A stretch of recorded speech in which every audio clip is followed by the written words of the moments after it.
delighted to see you all here today. Thanks very much for coming. We had a fantastic interest of Global Engineers Africa event. So more than 150 people registered for today. So it's an exciting time for engineers from around the world. But today we are very lucky to have engineers from 72 countries as members of Engineers Ireland. And two of the countries of the top 10 are Nigeria and South Africa. So thank you to ORS, Mott MacDonald, HM&MV, and Edge's group. I hope you had the opportunity to connect with them. So every one of you brings a unique story and background, and this series is here to welcome and support your career progression. We are your professional home, and we want to provide you with relevant information and create opportunities for you to expand your network. Before we start the slides, let me introduce myself. My name is Regi, and I come from the sunny land of Brazil. My academic background is business and management, so I'm not an engineer. Moved to Ireland in 2012, so it's 12 years now living here in the cold.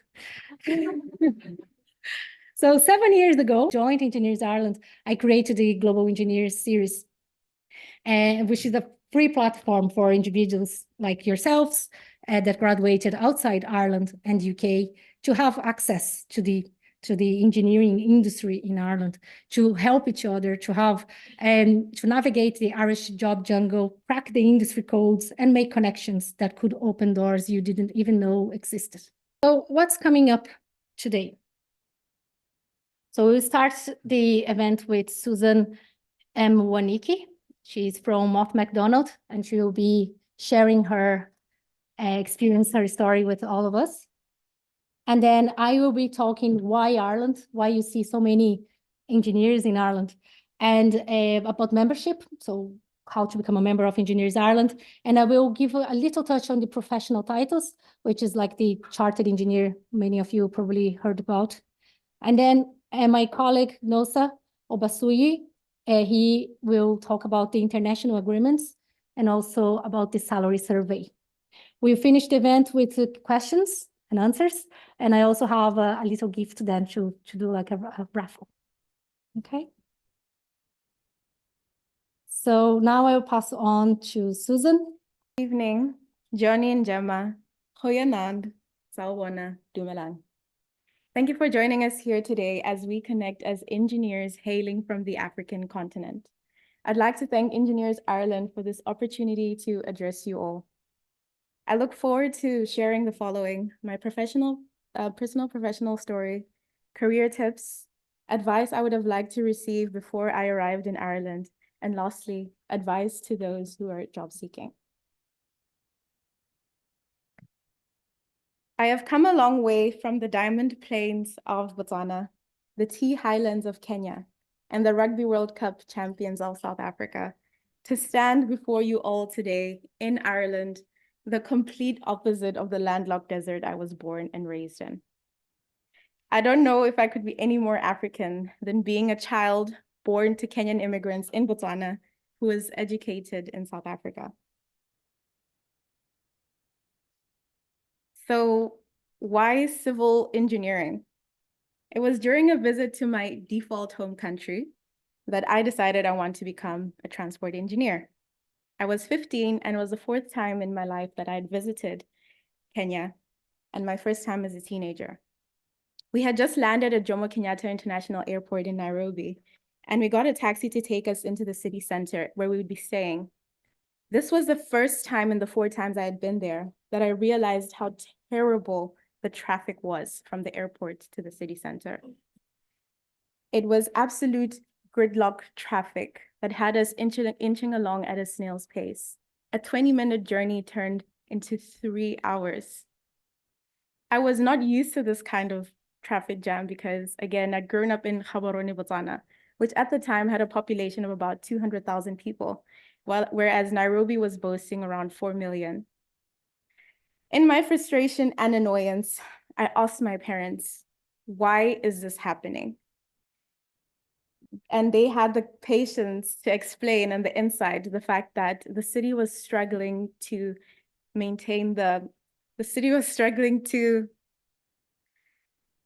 excuse me. Sorry. The city was struggling to handle the influx of citizens who were moving into it in search for a better life.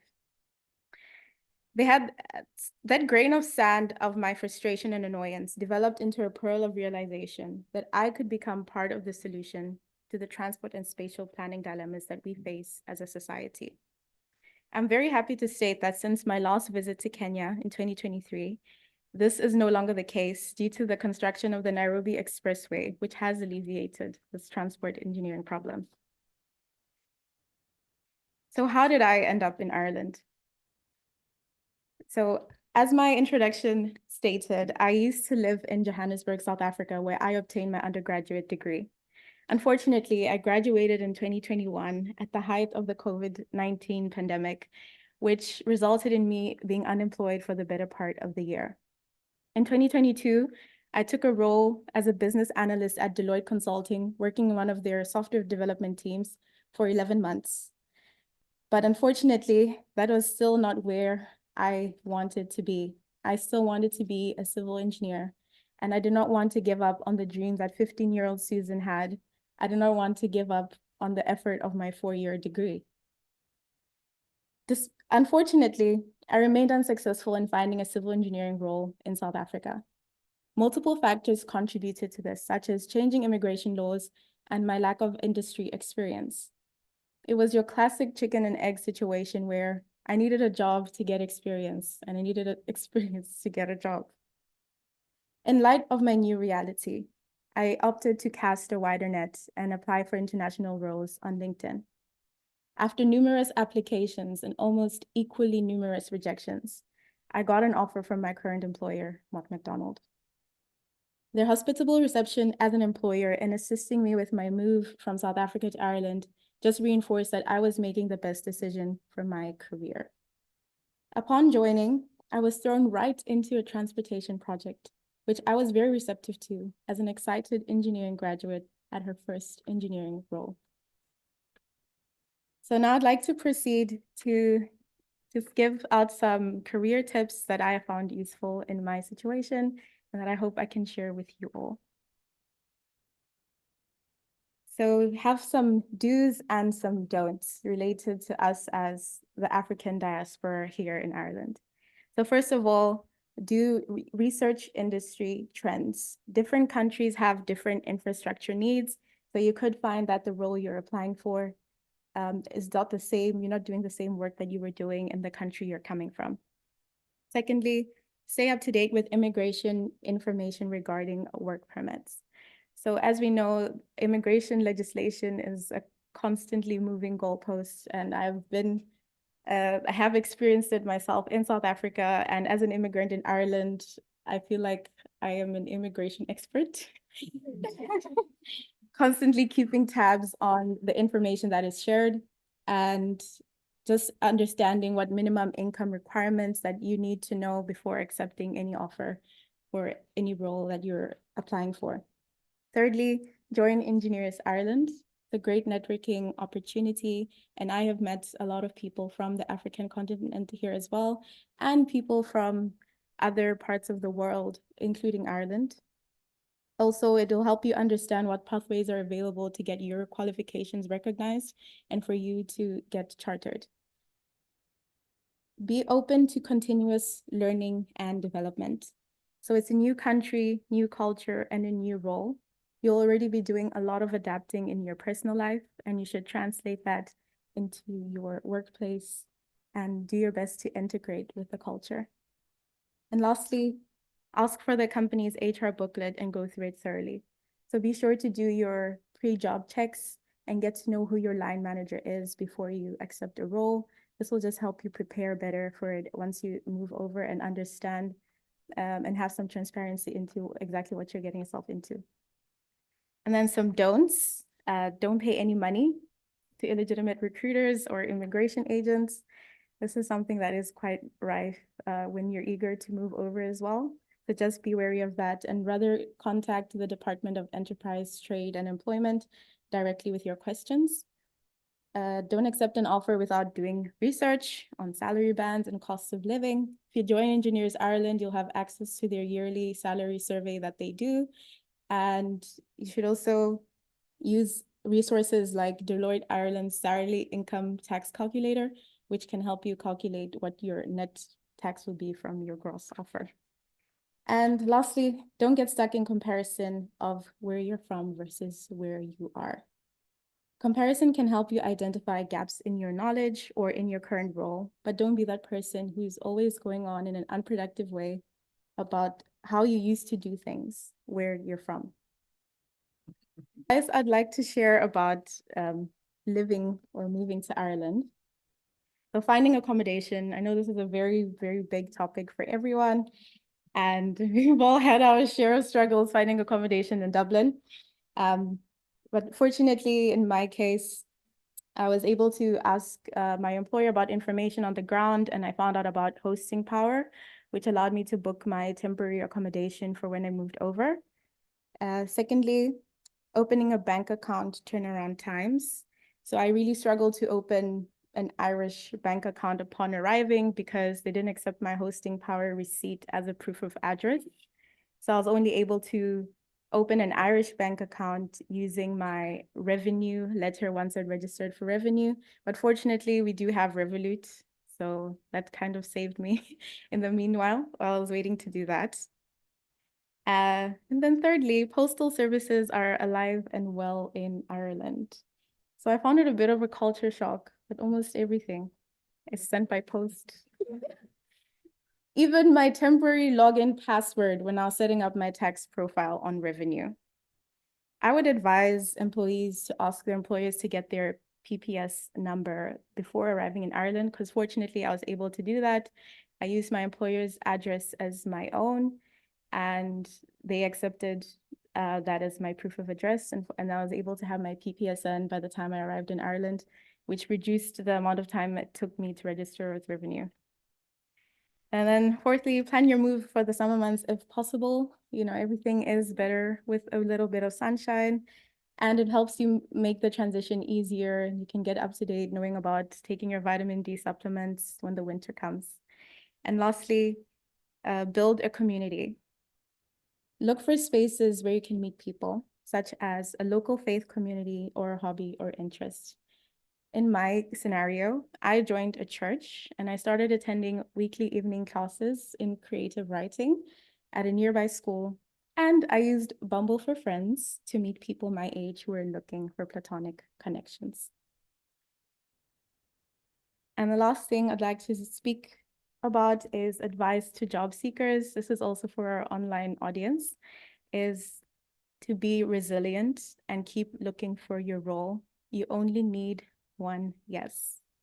Secondly, make sure your CV and LinkedIn profile are up to date and that the information on both matches. Don't leave out an experience that you have on your CV from your profile or vice versa. Make sure that your CV is also probably tailored to the country that you're in as well. Thirdly, networking. An event like this is also crucial to growing your network, understanding what other employers are there in the industry, and getting knowledge of what is happening in your specific field. Do cold call applications, apply to companies directly, even though you don't see an opportunity listed. Just shoot your shot, and you never know if it will take or not. And lastly, your experience is transferable. Every experience is valid if you know how to frame and position it as a transferable skill. My experience as a business analyst at Deloitte provided me with analytical and client engagement skills that are still applicable to my role as a civil engineer. And and that's all for me, guys. Connect with me on LinkedIn, and I have a YouTube channel as well where I speak about my experience as a second-generation immigrant who was born in Botswana, lived in South Africa, comes from Kenya, and now lives in Ireland. So hopefully I'll see you on LinkedIn. I'll see you on YouTube, and thank you for coming today, and I'll pass over to Hidji. So I have a few slides here. First one is explaining why Ireland. I find this very interesting because 9 of the top 10 US technologies are in Ireland, and 9 of the top 10 pharmaceutical companies are in Ireland. 14 of the top 15 med tech companies are here. So, and that's why they're here, because we are a stable, transparent, and competitive tax regime of 12.5%. So the average in the rest of Europe is about 24% tax. So this is one of the main reasons all those big organizations are here. They pay less tax. And it's a strategic way of Ireland keeping, international companies and recover from the crash, in 2008, 2009. So we are in the EU, and we also speak English. And I think the location, the geographic location is also very good, because we are between Europe and America, if you think about. So, so just for general information.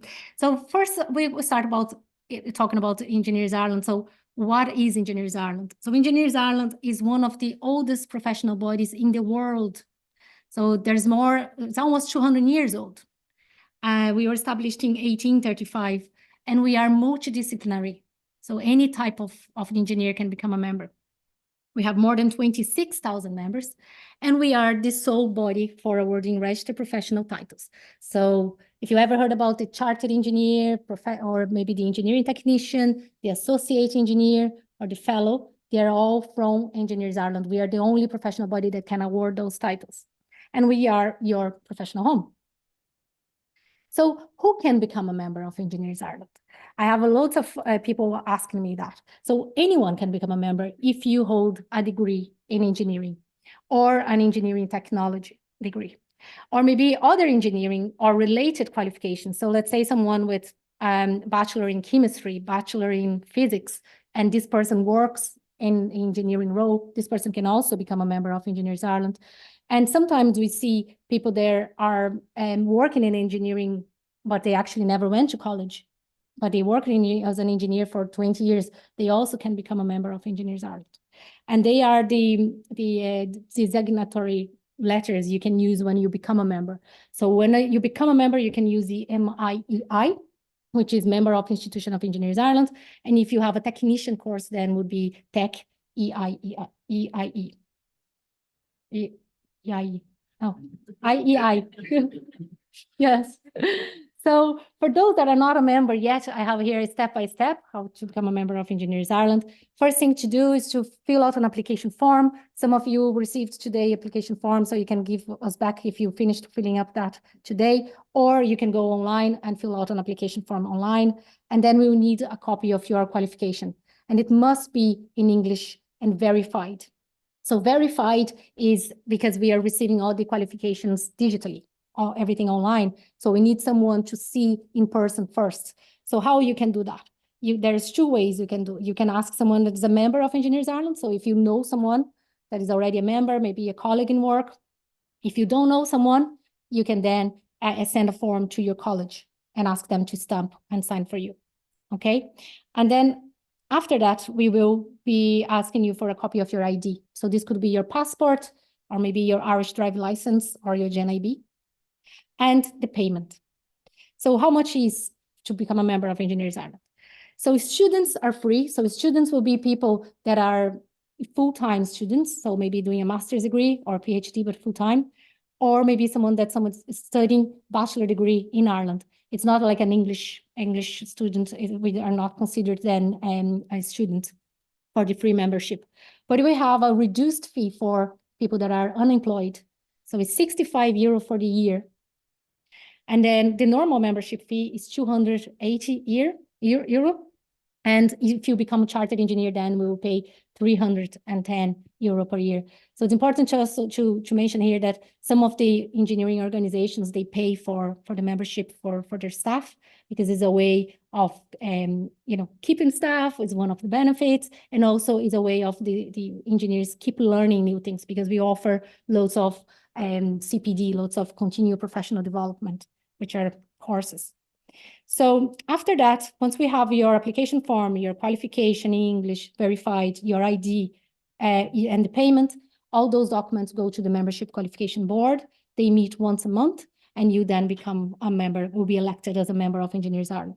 So you receive an email from us confirming that you were elected, and also a membership card by post.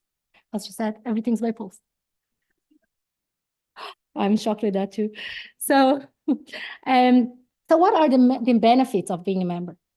So if you're a member, you have an opportunity to network, like one of the events like today. We have more than 200 events per year.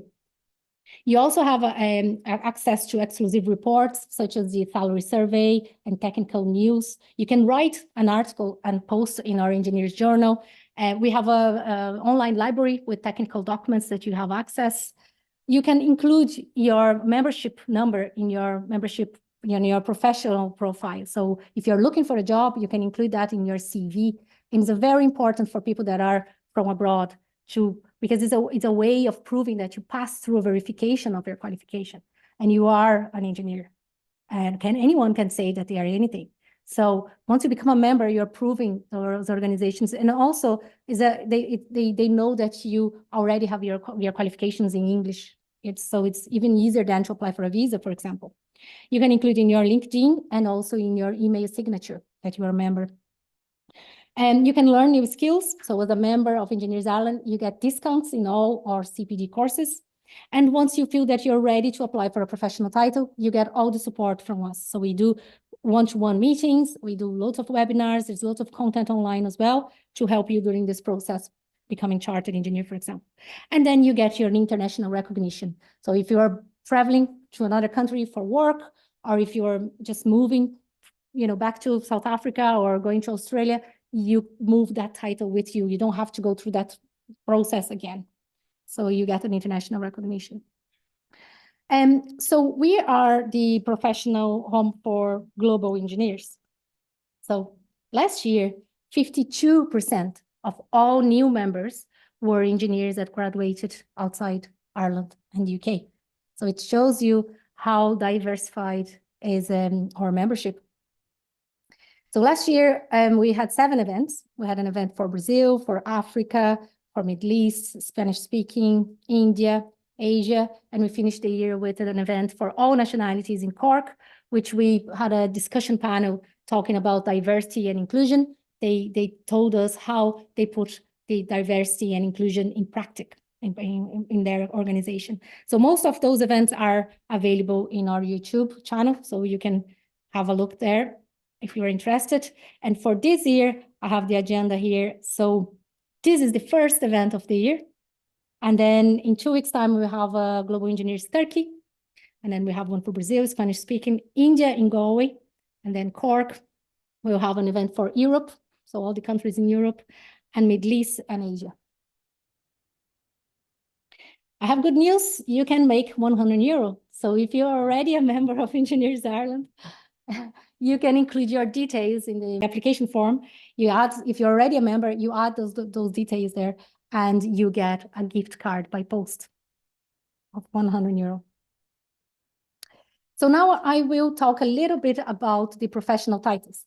I'm not going into very detail here, not today, but there are more content you find online, and you can ask me questions at the end. So the 4 titles that I mentioned, and the difference between them is the level of your qualification.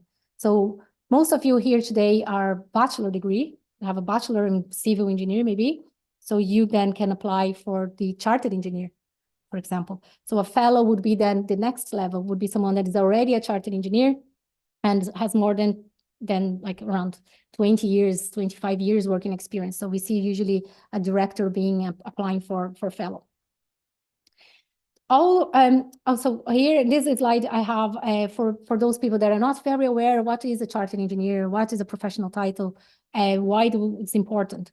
So I have a few reasons here. So it's a competitive advantage, it's a badge of excellence, is your competence recognized, give you credibility, you maximize your earning potential. So once you become a chartered engineer, you have an automatic pay rise. And you get an international recognition. But the main reason we see is for tenders reasons. So if you want to sign for big projects, if you want to sign for tenders, you must be a chartered engineer. If you're not a chartered engineer, sometimes you do all the work and you give to your boss to sign for you. So that's one of the main reasons you become then a chartered engineer. And all those documents that you see here, they are all available in our website. I will be sending you the email with follow-up with the slides, including the links to access those documents. And I highly recommend you download them because they will give you examples of how to demonstrate that competence as a professional engineer. And they tell you exactly what they're expecting to see from you as an engineer. In this slide, I have the process of becoming a chartered engineer in more detail. And I haven't read everything that was updated recently. We had just a recent update about, it was in March, a month ago or 2 months ago. So I won't go into the detail here because there's loads of information. But what's important to understand is what will define your route to become a chartered is the qualification, okay? If it's a credit or not a credit, which my colleague will be talking about accreditation later. So, so first here, the first one here in purple is the standard route. So this is for someone that has an accredited qualification. Usually from Africa, nowadays, we know that some of the qualifications from South Africa is a credit. So if your qualification is a credit, you could go down in that line, that route. And if you graduate before 2013, or if you have a master's degree and is also a credit, you'll be on this route. So then everything, because your qualification is a credit, you don't have to do the phase 1, you go straight to phase 2, and everything described here is what is included in the report. So it's basically demonstrating your career, what you've done, and all the competences you achieved. And also there are 2 essays that you have to write about, and one is we provide the topic of one, and the other one you choose the topic. So after that, you go for an interview about the report, and if you pass, you can become a chartered engineer. The second one is the green route, which was called the further learning route. So this is for someone that has an accredited level 8, but this person doesn't have a master's, or maybe the master's degree is not accredited. So then they have to write the 3 learning criteria to provide they have the same level of knowledge of someone that did a master's degree. And then everything else inscribed in that box, and then they go for interview, and then they become chartered engineer. And the yellow route is the experiential learning route, where I see most of the global engineers. And like, as I mentioned earlier, I'm from Brazil. None of the Brazilian qualifications are accredited, unfortunately. So they all go to the experiential learning. If it's someone that is not from South Africa or Nigeria is also on the list, might be soon, I don't know. And your qualification is probably then unaccredited. And this is what you have to do. So the first thing to do is the initial assessment. So this initial assessment has no deadline. You can apply tomorrow if you want. Is your CV more detail. You have to demonstrate 8 learning criteria, and then this will be approved by the membership qualification board. And then if they say, okay, you are ready, you have enough working experience, you have enough working engineering knowledge, you can go ahead and continue your process. So then you can start working in your phase 1, which is based on in the theory part, everything you learned in college. So it's the educational formation. And then you go for an interview. And then if you pass the interview, you can start working on phase 2. And then you go for interview again, and then you become chartered engineer. So for this phase, there are 2 interviews and what we call the phase 0, which is the initial assessment. Okay. And then the last one there is the new route that was created recently. We call the international route. And this is for people that are already a chartered engineer in South Africa, already a chartered engineer in Canada, in all those countries. So they have actually a new route for them as well. So they just go through the approval, and then they can become chartered engineer. Okay, but this is after you become a member. So just this is the second thing, a separate thing, is a way of you developing progressing in your professional career. Okay. So before applying for a professional title, there are a few things you must know. So you must be a member of Engineers Ireland for at least 3 months. You must demonstrate the competences of a professional engineer. You need 2 supporters. So the supporters will be 2 chartered engineers. They will help you during this process. They will give you advice. They will suggest what you write, and they will read your application before you send to us. So they can be chartered engineers from other professional bodies, but they must be someone that is familiar with your working. So worked with you before or work with you now. And then you also will be asked to demonstrate 35 hours of CPD per year for the last 2 years. And for the phase 1 and phase 2, there are deadlines, which are always in the beginning of the year in January and also in June, the last Friday in June. Okay, that's all for me. Thank you very much. I'll pass over to colleague Nosa. Thank you. Hi, everyone. Some of you must have known me. I'm Nosa anyway. I'm going to talk about myself, and after that, I explain the mutual recognition and the rest. Okay. My name is Nosa Abasi. I'm originally from Nigeria. Most of you who are Nigerians, you've heard of a state called Edo State, right? All right. Yeah. On our day. Nice. So I moved to UK to go study marketing over in UK in 2001, and in University of Hertfordshire, finished in 2004. Then I relocated to Ireland. Well, the day is actually wrong, but no problem, it's fine. So I relocated to Ireland in 2008. Then I went back to college to go study the full aspect of business studies in Griffith College, and then decided to get a job working for Engineers Island. So I started in 2019, working the membership growth team, looking after new members, existing members, and also looking after student members also. And then I'm going to explain more about the international agreement. Like you guys can see, South Africa and are full members of the Washington Accords. We have the Washington Sydney Accord, and also we have the FIANI. So I'm just going to break everything down and explain everything to you guys much better. And so Nigeria at the moment are under provisional. They are not full member yet. So they've been reviewed by the signatories. So that's the Washington Accord. So we have multiple countries that are listed in the Washington Accord, but because we're doing a global engineering Africa event, we're just going to focus on Nigeria and South Africa. So these are the 3 international standards agreements. The first one is Washington. So Washington looks after level 8 and level 9 qualifications. The Sydney Accord, I would say the Washington Accord is for chartered. If you're interested in chartered, if you qualified, you go under the Washington Accord. While the Sydney Accord look after the level 7 qualifications, but sometimes a level 8 qualification, depending on the university and the country. And that also look into the associate engineer. If you want to apply for an associate engineer title, you can go through the Sydney Accord. And then the next one, which is the Dublin Accord, which is more for the tech, you say a level 6 qualification. I can say South Africa are part of the Washington Accord, the Sydney Accord, and also the Dublin Accord. So the next one will be coming up at the mutual recognition. So right now, South Africa is the only African country that will have a mutual recognition, which is the ASO. I believe some of you here, I know one guy right now that is interested in switching over mutual recognition to Engineers Island. So if you have a mutual recognition, put it this way, if you're a chartered engineer in any of the countries listed, United Kingdom, Australia, Canada, South Africa, New Zealand, Hong Kong, you can literally take your titles like a passport. You can take a title and move to another country, which will have a mutual recognition. So you do not need to start from square one. You basically just show them your proof of your title, and also will require some few informations from you. And also your body in that country will need to sign off to confirm that you are actually a member of their organization.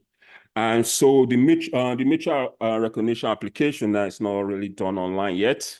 So it's still done on a manual basis. So which means you have to send out an inquiry to membership@engineersisland.ie. So my colleagues looks after the mutual recognition. So once you fill out the mutual recognition form that you're interested, and due to GDPR, you need to give us permission to view into your details. And then you have to make an application fee, and thereafter you make a subscription, normal monthly yearly subscription of €310 to be recognized as a chartered. And the mutual recognition doesn't apply just to for chartered, it applies for an associate engineer and also applies for a technician engineer also. And the next one will be the salary survey. Before I mention the salary survey, I just have to let you guys know that when you're applying for membership, some of you are already members of Engineers Island and some of you are thinking of switching over to Engineers Island. Try to make an application to be recognized as a chartered engineer.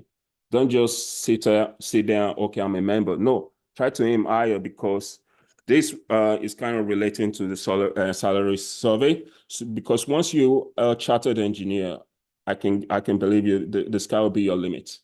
Like you get more chances with opportunities from companies looking to hire chartered engineers. Because I've dealt with recruiters, what they just need is they need chartered engineers. Okay, so the salary survey of 2024 is based on your experience as an engineer. So the 1 to 2 years, low, basically 35,000, medium is 38,000, and a bit higher is 45,000. So let's say you're applying for a job, always use the salary survey to match what your employer or your potential employer is offering. And you have to, you just compare. So that's what I was saying previously about being a chartered engineer. Because if you're a chartered engineer, you might be earning over 75,000 plus, going to 100 if possible. So always try to apply to become a chartered engineer. And the next salary survey, so this is a chartered engineer, 16 to 20 years. So this is what you'll be earning. So just have a look at the salary survey. Is available to engineers on our website and also is available to members of Engineers Island. So thank you very much. Here you see our email address, our LinkedIn. Feel free to connect us. Also, the feedback form. I really appreciate if you could. It's just 1 minute, really, literally 1 minute, and we want to hear from you what you want to see in the next event. If the content was good or not. If you have any suggestions, this is where you're gonna put up for write down for us.